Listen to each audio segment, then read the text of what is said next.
এই সতর্কবাণীটি অবশ্যই দেখে নেবেন।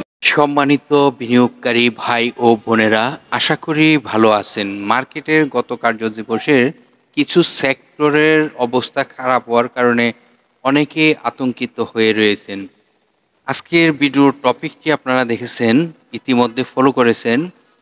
অবশ্যই ভালো করবে এই স্টকটি মার্কেটে।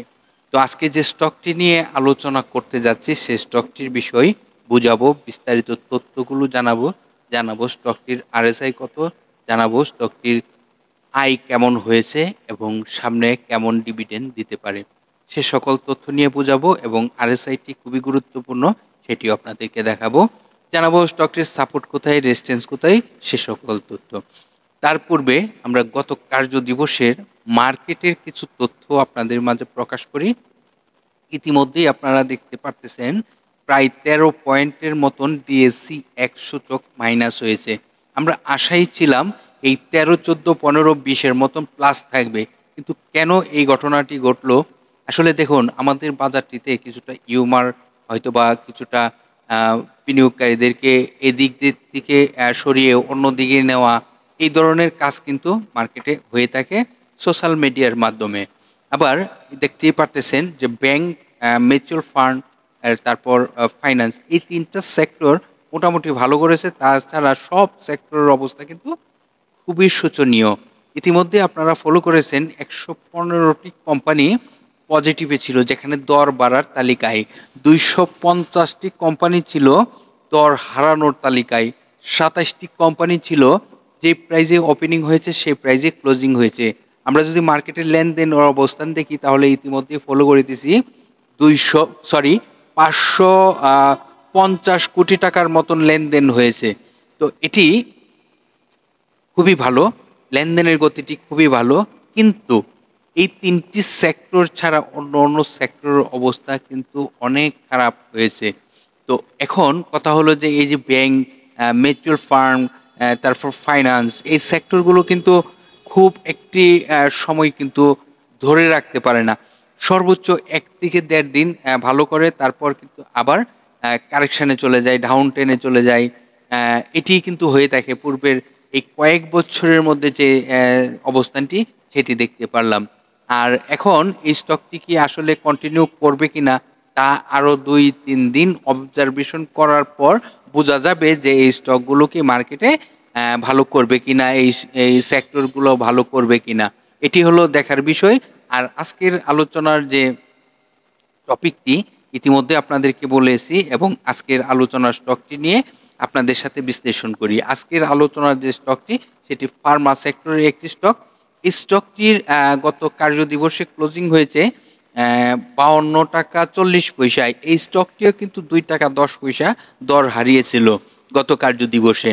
তো এই স্টকটির টোটাল শেয়ার সংখ্যা রয়েছে 10,74,00,000 এবং পাবলিকের হাতে এই মুহূর্তে শেয়ার সংখ্যা রয়েছে 4,27,00,000। এই কোম্পানিটির ন্যাব রয়েছে 45 টাকা 32 পয়সা এবং এই কোম্পানিটি জুন ক্লোজিং একটি কোম্পানি। এই কোম্পানিটির 3টি আর্থিক প্রতিবেদন প্রকাশ করা রয়েছে, যেখানে ফার্স্ট কোয়ার্টারে আয় রয়েছে 1 টাকা 25 পয়সা, সেকেন্ড কোয়ার্টারে আয় রয়েছে 1 টাকা, থার্ড কোয়ার্টারে আয় রয়েছে 1 টাকা 1 পয়সা। আয়ের গতিটি কিন্তু এখনো পর্যন্ত চমৎকার বলতে পারি।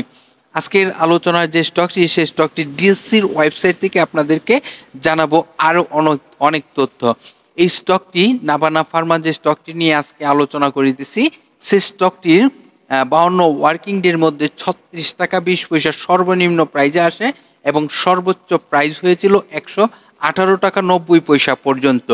এই স্টকটি বাংলাদেশ পুঁজিবাজারে তালিকাভুক্ত হয় 2022 সালে। কোম্পানিটি এক ক্যাটাগরিতে লেনদেন চলিতেছে এবং এই কোম্পানিটির আরও বিস্তারিত তথ্য আপনাদেরকে বোঝাবো।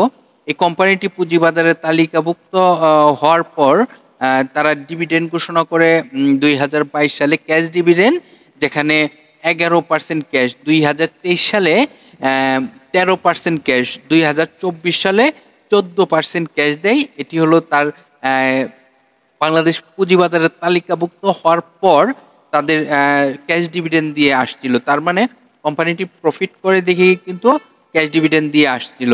এই কোম্পানিটি আমরা যদি শর্ট টাইম এবং লং টাইমের লোন দেখি তাহলে নিশ্চয়ই দেখতে পারতেছেন আপনারা যে শর্ট টাইমের জন্য লোন রয়েছে এবং লং টাইমের জন্য লোন রয়েছে। আজকের আলোচনার যে স্টকটি, সেই স্টকটির যে নাবানা ফার্মা যে স্টকটি নিয়ে আলোচনা করিতেছি, সেই স্টকটির তাদের একটি ওয়েবসাইট রয়েছে যেখানে ক্লিক করে আপনারা জানতে পারবেন আরও অনেক তথ্য। আর একটি স্টকের তাদের যে ওয়েবসাইটের নোটিশ বোর্ডটি রয়েছে সেখান থেকে আপডেট তথ্য কিন্তু আপনারা সংগ্রহ করবেন যে কোনো স্টকের।